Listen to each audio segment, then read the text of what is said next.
Alright, today we are going to add the famous RF speech processor to a Yaesu FT101EE. The E models come with this speech processor, but the EE does not.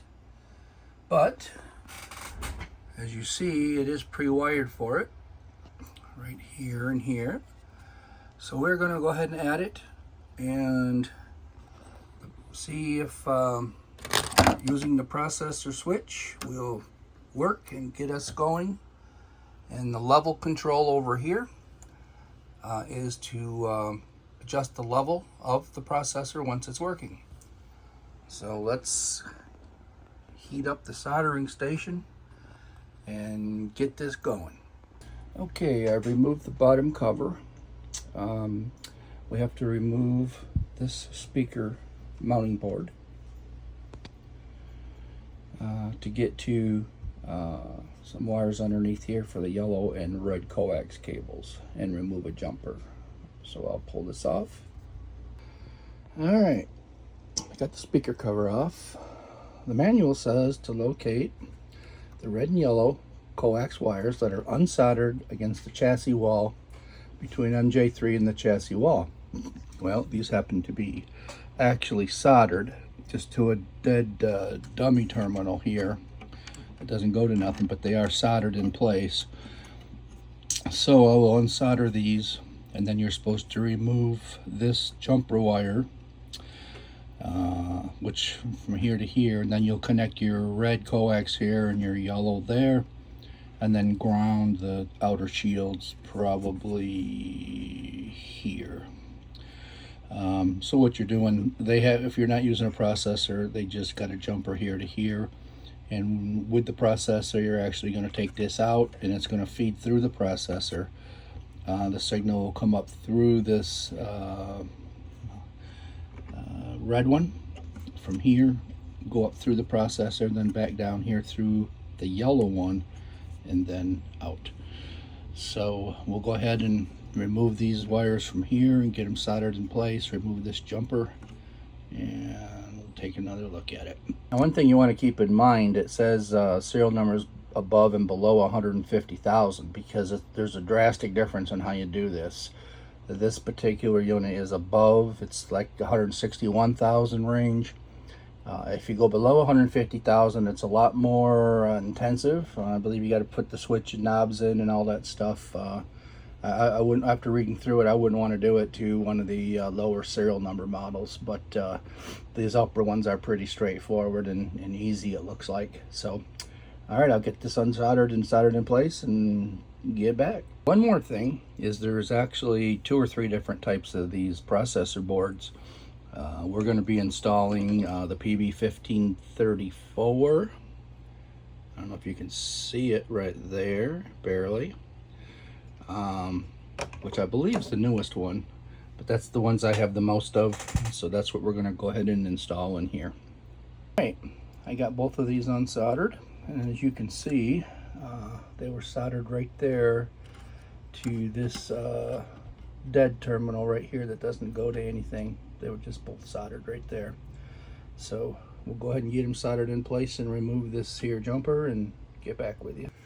Okay, you can see that I have got this finished. I've removed, I don't know if I can get this to show, I removed this jumper from right down here that went from there to there. And now the yellow coax goes here. Let's see if we can get this a little better. So the yellow coax is now here where one side of that jumper was, and the red coax is over to here where the other side of the jumper was, right here. And them, believe it or not, those are not soldered together. As you can see, they're not shorted to the next pin. There's a big gap there. It kind of looked like they were shorted, but they're not. And then the grounds, of course, are the 2 shield wires are hooked together, and they are soldered here to ground right here. So everything looks good there. There's no shorts. lots of room in between everything. And I'm going to go ahead and put the speaker cover back on, and we'll flip it back over. Alright, I've prepared the ends, most of these wires here. They're not tinned yet, but I want to point out that these two wires, this is a solid white wire, no stripe, and red, are soldered together before we do this installation. And there's a yellow and white and a gray and white down here also. So you're supposed to separate the wires in both pairs, and then this white, solid white wire here that's hooked to this red one is discarded and not used. So you're supposed to cap it off somehow, heat shrink or whatever, and then stow it away with a zip tie or something. Just keep it out of the way, because again, this white wire here is not going to be used. Okay, I've got most of the ends tinned, prepared good, ready to roll. I took the new / used RF processor and just stuck it on here. It just goes on like this. It's slotted. I put a couple screws in there for the right head size, and just put it on there. I want to go ahead and tighten it down and begin to solder these in place. Some people would like to go ahead and take the side cover or the chassis apart, the whole cover off of it. A little bit easier to get at these. I don't need to. I've done a bunch of them, and I just don't really need to do that. It's one more step that I don't need to do, but someone else might want to. Just does make it a little easier to solder. But I'll go ahead and solder these on, and you can use the book to figure out where these go. I like to use, if you have one, another processor with the wires still snipped, but there, you can use it that way to see where they go. You can take a picture of it before you take it off. Also, the old one, there's a lot of different ways to do it, but and you got to watch out. There's a couple white with brown stripe wires. There's a couple white with red stripe, I believe. So you got to figure out where they go before you go to snip it and solder. And duplicates, if you get them reversed, it does matter. So I will go ahead and tighten this down and get to soldering.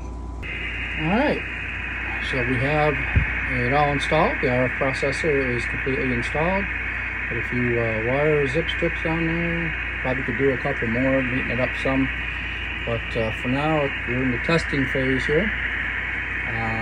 So I'm tuned up, already tuned up on the radio. Let me restart this in a different orientation. Alright, I don't know if that's any better, but anyways, it is in there. We are tuned up.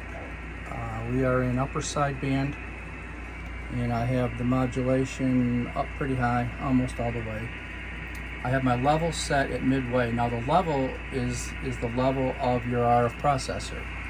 A lot of folks don't know that. That's what the level button is for. It controls the RF processor strength, or the sensitivity, amplification, whatever you want to call it. The levelness that it works is what the level controls.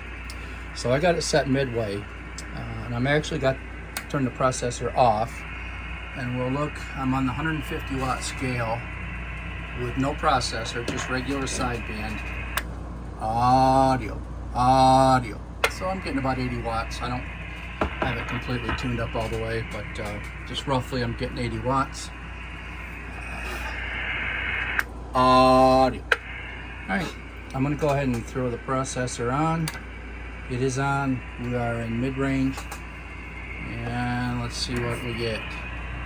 Audio. So a little under 50 at mid-range.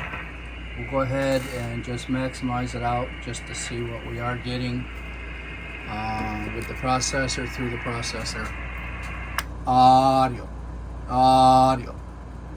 So we're getting the full amount, and as you can see, it's staying up pretty high with it in the fully max. So it's picking up my air conditioner. That's why you have the sensitivity here, so you don't get all that in there, but you can back it off. But anyways, now this EE radio is pretty much almost identical to an E. It does have the DC converter on it, as EEs do. Now it's got the RF processor, and I'm neatening it up a little bit here, but it's good to go, and it's not a big deal to put them on. It takes about an hour all in all, and that's something that I can do if anybody wants one done. And this radio is for sale, by the way. This radio is for sale, $375. Just get a hold of me, and I thank you.